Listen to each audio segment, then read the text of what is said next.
We have the Belga news agency. Yes, Gérard Gaudin, Belgian news agency. Could you tell us how many, give a breakdown of the helicopters mission that have been flown since they've been engaged in the operation? Thank you. As you know, there was the introduction of the attack helicopters over the period of 3rd, 4th of August. August? My goodness, time flies. Of June. Since then, we've integrated them into the air campaign as part of the activities across the whole piece of the operation. And similarly to our fast jets, our air-to-air refueling, our surveillance aircraft, and our command and control aircraft. I'm not going to go into specifics of the numbers of aircraft and which days they fly and don't fly. The commander will issue the requirements of the day, and we will use whatever assets available to him to carry out those tasks during that 24-hour period. Thank you. I don't see any further questions in Brussels, so with that we can go to you in Naples, Mike. Hi, Jeff Zulu, it's Stars and Stripes.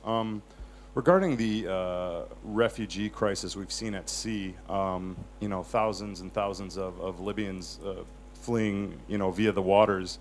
You know, what is NATO doing to help them? And you know, under the mandates of this mission, are you allowed to do anything to assist refugees? And kind of tied into that, you know, what are the other at-sea duties, and does that in fact leave any time to assist any refugee vessels that might come under distress?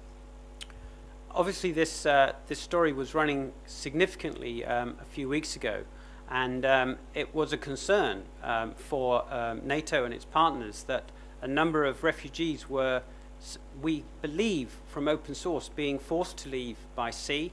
Others were electing to leave by sea. The concern is that they were overloading their craft and that they were sort of in very cramped conditions. The mission that NATO and its partners are on is under United Nations Security Resolution 1970, which is an embargo operation for the Maritime Component Commander. His role within that embargo doesn't distract from the fact that he and the ships within the NATO regime work to the SOLAS agreement, which is the safety of lives at sea. And that, working with the maritime authorities and commercial shipping, means that we will always do what we can to anyone who is in distress at sea. And that applies to refugees just as it would to any other person or vessel found to be in distress. Hopefully that covers what you're asking. Any other questions? Yes, I wanted to ask you if it can be confirmed that some pro-Gaddafi missiles have been dropped in Tunisian territory, and also whether, as some news agencies are reporting, the Gaddafi troops. Sorry, I'm getting two translations there. Fabio, would you mind taking that translation for us? The first question was about reporting about pro-Gaddafi missiles into Tunisian territory. If it's confirmed by us, we know anything about it. Okay, I've heard on open source that there have been reports of that. I cannot substantiate that from any factual evidence that we have within NATO at this moment in time. Obviously, the headquarters here and the assets that we have on the information, surveillance and reconnaissance will follow that up, and we will look and see what fact or truth is involved in that and come back to you accordingly. The second question, please, Fabio. The second part of the question is the following. I wanted to know if you could confirm whether the pro-Gaddafi forces have actually moved towards the Leptismania ruins in order to avoid bombings by the alliance. Can you confirm this? Thank you, and thank you for the translation. I cannot confirm where Gaddafi has moved his forces in the area of the Liptus Magna. I am aware of the heritage site, Liptus Magna. The important thing for myself and from the headquarters here is that we are very carefully tracking what we can.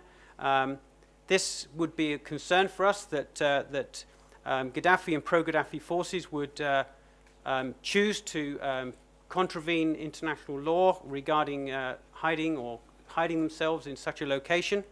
The important thing here is the If we were to take on any targets, we would consider all risks. And the important thing with infrastructure is that we need to leave Libya in a fit state so that post this conflict, it can stand up on its own 2 feet as quickly as possible.